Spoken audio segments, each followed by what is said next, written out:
क्या हुआ जब द्वारकाधीश मंदिर के मुख्य दरवाजे को आधी रात को खोल दिया गया। दरवाजा खुला और फिर जो हुआ उसकी कोई कल्पना भी नहीं कर सकता था। जी हाँ दोस्तों, श्री कृष्ण की नगरी गुजरात की द्वारकापुरी में वो घटना घटित हुई जिसने सबको अचंभे में डाल दिया। जिसने भी इस घटना के बारे में सुना उसने दांतों तले उंगलियां दबा ली। आज हम आपको द्वारकाधीश मंदिर में हुई उस चमत्कारी घटना के बारे में बताएंगे जिसे आप भगवान श्री कृष्ण की अन्य लीलाओं में से एक मान सकते हैं। तो दोस्तों, इस रोचक और रहस्यमयी सत्य घटना को जानने से पहले जय श्री कृष्णा जरूर कमेंट कीजिएगा ताकि भगवान श्री कृष्ण की कृपा आपके घर परिवार पर बनी रहे। वृंदावन की 100% असली श्री भक्तमल तुलसी माला राधा नाम के साथ पाएं कृष्ण संदेश, संपूर्ण भगवत गीता, ग्रहों से लेकर स्वास्थ्य संबंधी समस्याओं के निवारण के लिए आज ही धारण करें। दोस्तों, यह घटना आज से 2 महीने पहले यानी अगस्त 2022 की है, जब जतिन नामक एक व्यक्ति ने आधी रात में द्वारकाधीश मंदिर के उस कक्ष के कपाट खोल दिए। तो दोस्तों, जतिन ने ऐसा क्यों किया? क्या उसे मंदिर के नियमों के बारे में पता नहीं था? क्या उसे भगवान का डर नहीं था? या फिर उसने ऐसा जानबूझकर किया? आइए जानते हैं। दोस्तों, 32 वर्षीय जतिन अहमदाबाद का एक कपड़े का व्यापारी था। उसके घर में उसके माता पिता और पत्नी के साथ उसकी एक 5 साल की बच्ची कोमल थी। अपने पिता से मिले कपड़े के व्यापार को जतिन ने खूब बढ़ाया तथा उसका परिवार दिन दुनी और रात चौगुनी तरक्की करने लगा। घर में पैसे की कमी नहीं थी और वो समृद्ध जीवन जीते थे। जतिन के माता पिता और पत्नी श्री कृष्ण के बड़े भक्त थे और ऐसा नहीं था कि जतिन भगवान को मानता नहीं था, परंतु पैसों की चकाचौंध और उसके जीवन की व्यस्तता ने उसे धर्म के कार्यों से हटा दिया था। जतिन में थोड़ा घमंड आ गया था और वो धर्म के कार्यों की अवहेलना करने लगा था। उसके घर वाले उसे बहुत समझाते थे, परंतु काम का बहाना लगाकर जतिन हमेशा भगवान से दूर भागता था।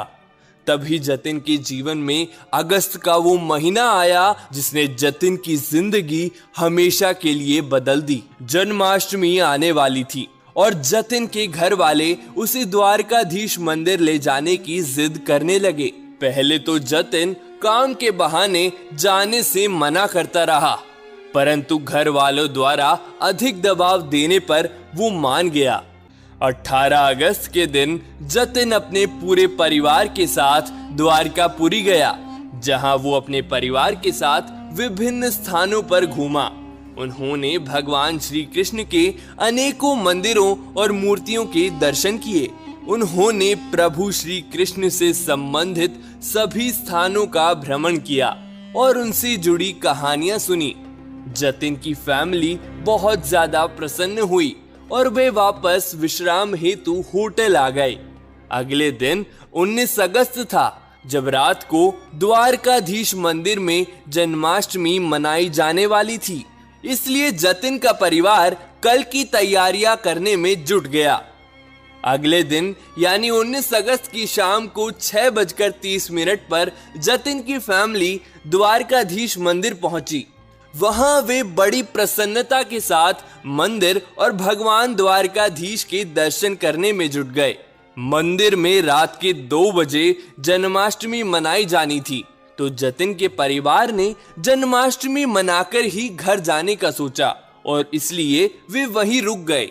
दोस्तों, जन्माष्टमी का त्योहार मंदिर में शुरू हुआ तथा जतिन और उसका परिवार उस उत्सव में लग गया।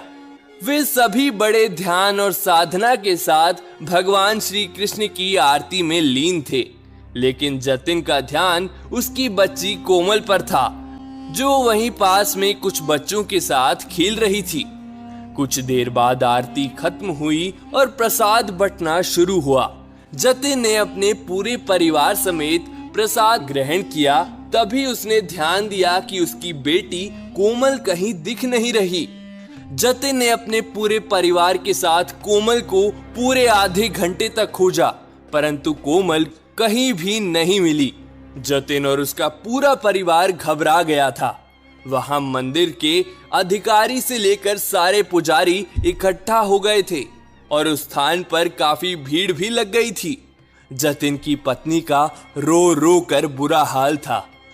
तभी उन्होंने देखा कि मंदिर के एक बंद कक्ष में कोई हलचल हो रही है और कोई अंदर से दरवाजा खटखटा रहा है। यह देख वहां उपस्थित मंदिर के अधिकारी और सभी पुजारी चौंक गए। वो भगवान द्वारकाधीश का वही कक्ष था जिसे आरती के बाद खोला नहीं जाता, क्योंकि वहां भगवान रात को विश्राम करते हैं। जतिन, उसका परिवार और सभी लोग वहां चौंक गए।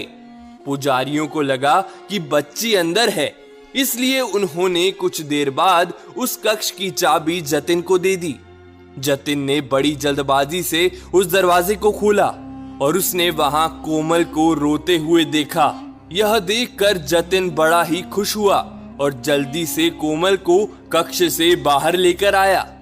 पुजारियों ने पुनः दरवाजे बंद कर दिए और जतिन अपने परिवार समेत कोमल के साथ वहां से चला गया।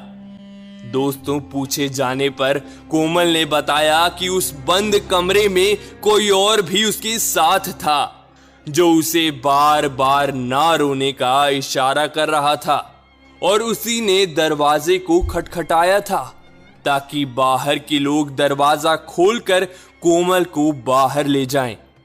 दोस्तों, बच्चे कभी झूठ नहीं बोलते और जतिन ने भी उस मंदिर की कहानी पहले से सुन रखी थी।